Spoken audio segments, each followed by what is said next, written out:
Thank you all for coming. So my name is Hannah Hansen, and I actually love sleep. I'm quite passionate about it. It's something we all do, and we do it every day. And we spend nearly a third of our lives sleeping. So it must be something quite important, I think. And it's actually an ingredient that is actually a key ingredient to a happy and a healthy life. So as Nikki already mentioned, you might be wondering, what has sleep got to do with mental health? And indeed, it's pretty much everything.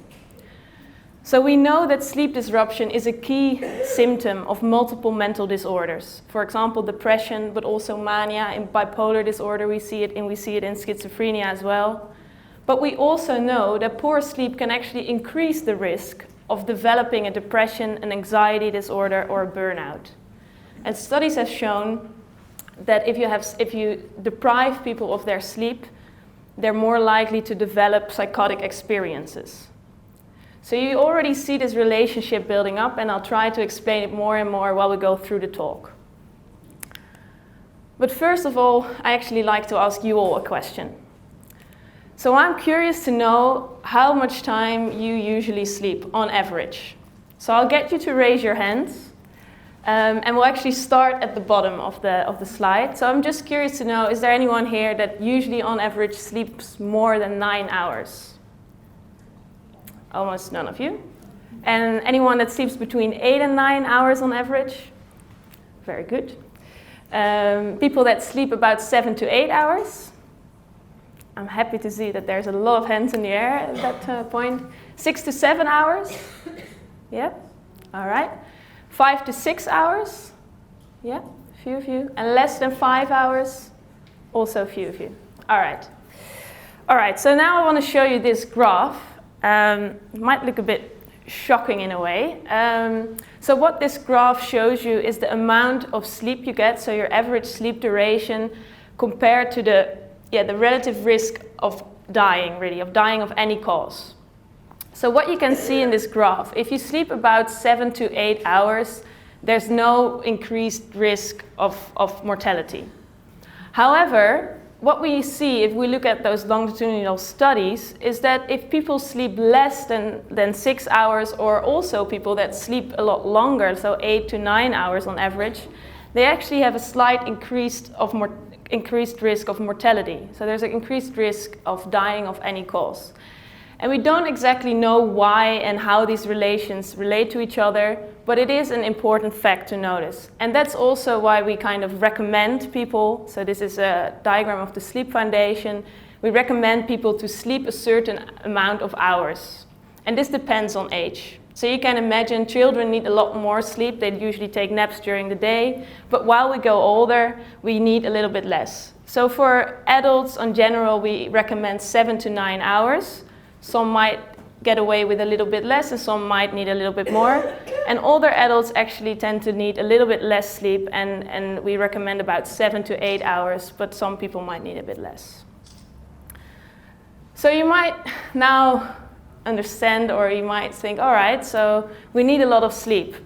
But some people feel like, well, isn't it a bit of a waste of time? I mean, I'm spending like a third of my day in bed and not doing anything really, I'm just lying there. But it actually is a really important part, and you're not actually doing nothing while you're in your bed. So it is an important part in our 24-hour biological rhythm, really. So we have this biological clock in our body that kind of synchronizes our organs, and sleep plays an important part in that. So there are certain hormones that are actually only released during sleep.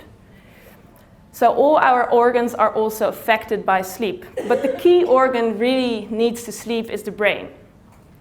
So as Cindy already mentioned, those neurons have to work really hard, and they're controlling all these connections all the time. So you can imagine that they need some rest, and that rest they're actually getting in a way during the sleep. So the brain kind of cleans itself, it restores the energy and supplies, but also a lot of brain processing takes place during your sleep. So you have memory consolidation, but also some neural connections are strengthened and created. So what we know, if we study people, for example, if you give them a bunch of people, you give them a task during the day, and one part of the group you let them have a good night's sleep, and the other part you actually disrupt their sleep during the night, The group that had a good night's sleep will be better in performing that task the next day. So and also you'll be getting a new view on things. So the saying, sleep on it, actually really makes sense. You might be able to make a better decision the next day. And also, we're not the only animal that sleeps. If you look around, actually all animals sleep, but they all do it in their own particular way. So for example, a dolphin, you can imagine, be living in the sea, they always have to be aware of the danger surrounding them. So the dolphin is actually really interesting because the dolphin doesn't sleep with the entire brain as a whole. It actually sleeps with part of the brain. So what you can see in this figure here is that the right side here, the blue side, the dolphin is in slow wave deep sleep. Whereas at the same time, the left side of the brain is actually wide awake. So it can always be aware of the danger around it. So it's not something that just we do, all the animals do it. And to give you a bit of a better understanding of how important it is to sleep to function, I want to give you this example. Imagine that you have a kitchen available and you like to cook. So you're creating all these new dishes, you got yourself a cookbook and you're trying things, you're using the oven, you're baking a nice dessert, everything. But you just discard cleaning. So you just don't clean at all. The first night you'll probably be fine.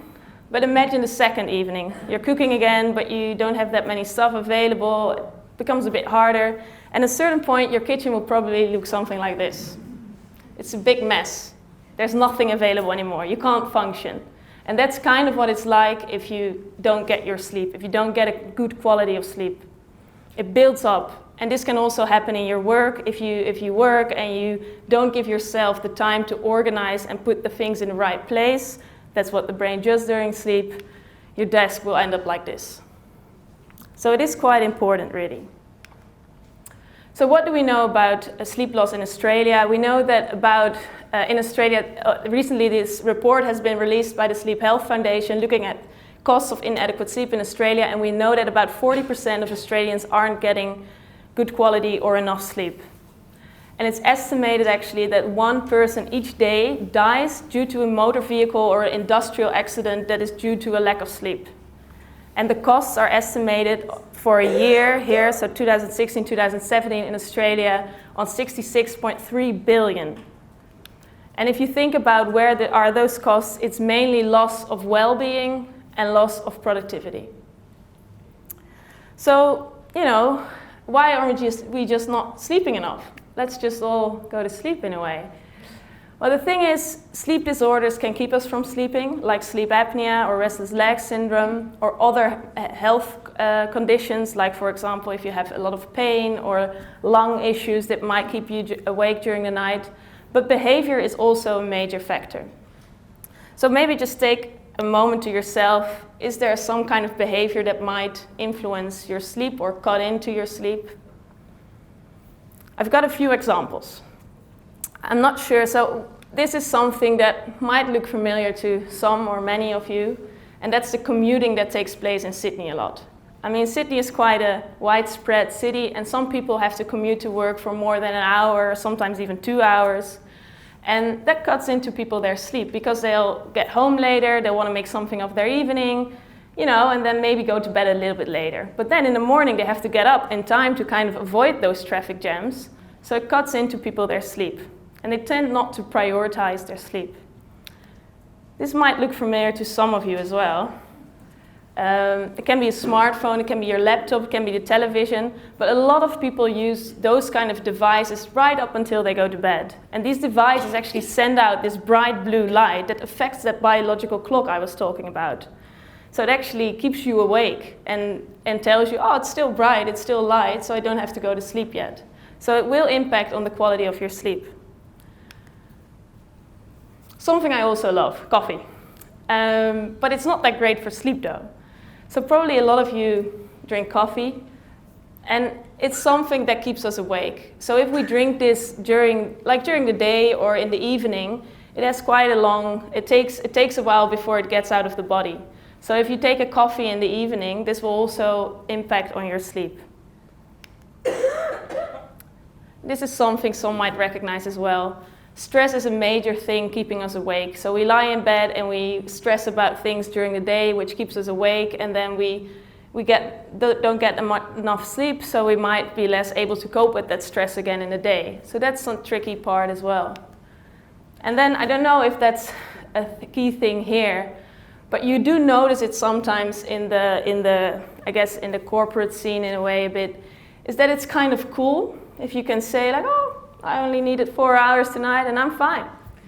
So it's kind of like this weird kind of feeling around it that you can be kind of a superhuman that doesn't need that much sleep. But I can tell you, in a way, at the end, those people will probably not be functioning as great in that kitchen, and they probably won't be able to create those dishes that well. So going back to mental health, if you think to yourself about a night that you really typically didn't sleep well, can be of any cause, maybe just not enough hours, or maybe the kids were waking you up, or anything. You probably also remember the next day you weren't at your best. You're often less able to concentrate, your memory is a bit less, you're less creative, less productive, less resilient, and often a bit emotionally unstable. A bit impulsive, there's a lack of judgment, and it's not as easy to kind of bounce back to things.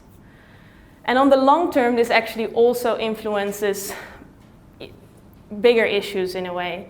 So we know that, that poor sleep increases the risk of developing depression, an anxiety disorder, or a burnout.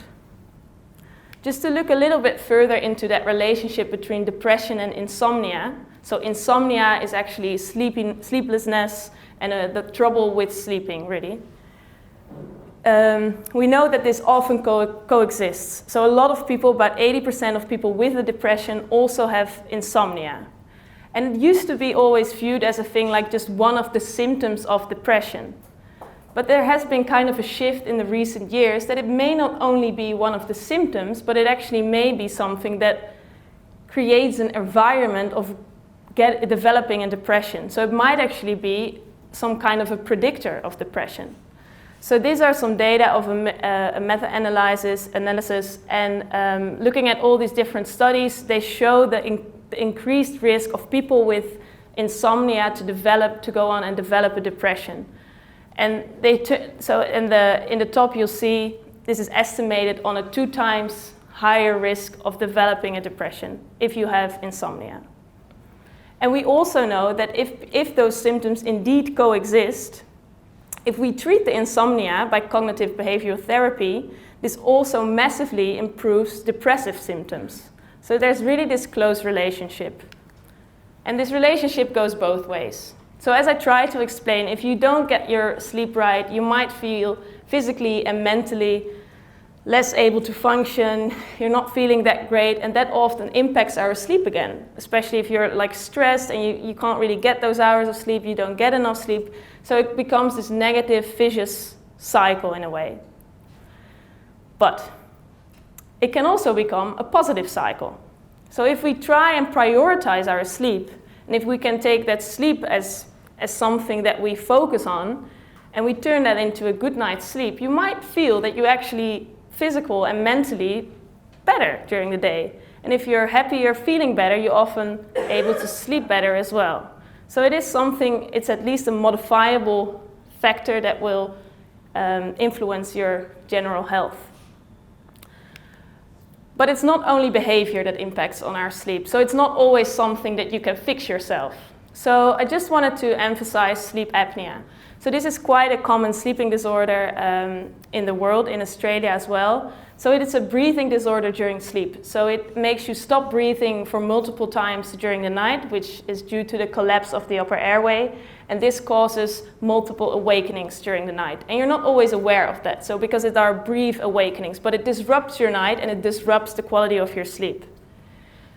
And we know that this is quite underdiagnosed, and it's estimated about 12% of Australian men have undiagnosed moderate to severe sleep apnea. And we know that this also increases the risk of depression by 2-fold.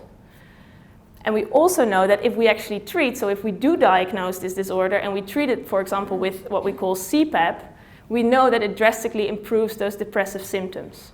So it's important to be aware that these things are around, and you might need professional help to improve your sleep.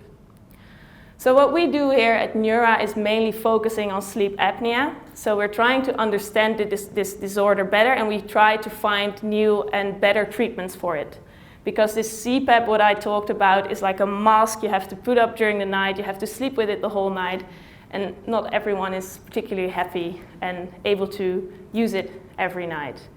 And we also look at different subgroups. So I mainly look at multiple sclerosis because we know that people with MS actually have even poorer sleep than what we see in the general population. So at least half of the people with MS are actually affected by poor sleep, which can also influence multiple things of their disease again.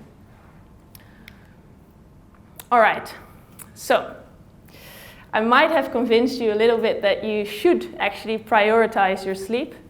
And those things you can change in your behavior are the following. It's good to have like a regular sleep pattern, so try to go to bed at the same time each day and get up in the morning around the same time. Give yourself some time to wind down and relax in the evening. And I don't mean look at your smartphone or watch something on television. Actually just, go over the day maybe before you actually go to bed, because you kind of don't want those maybe stressful thoughts while you also are trying to get to sleep. So avoid that blue light of the devices, try to avoid caffeine, especially in the evening, and make sure you have a good environment to sleep in. So have a good bed, it's comfortable, it's dark in your room, there's not too much noise. And if you still feel like you've done everything, you tried a lot, but you still feel unrestful or you can't get your sleep properly, you can actually also seek professional help. So maybe talk to your GP if there's an issue with your sleep. All right. So hopefully none of you fell asleep during my talk. If you did, it's all right. I'll just give you the key points now. So the main thing is sleep is not a waste of time. It's actually crucial to our functioning. And we know that if you get a good night's of sleep, this will increase your creativity, your productivity, and very importantly, your ability to bounce back from anything that comes your way. And we know that if we can improve sleep, we can actually improve general and mental health and well-being. So mind your sleep, it's definitely worth it. All right, thank you.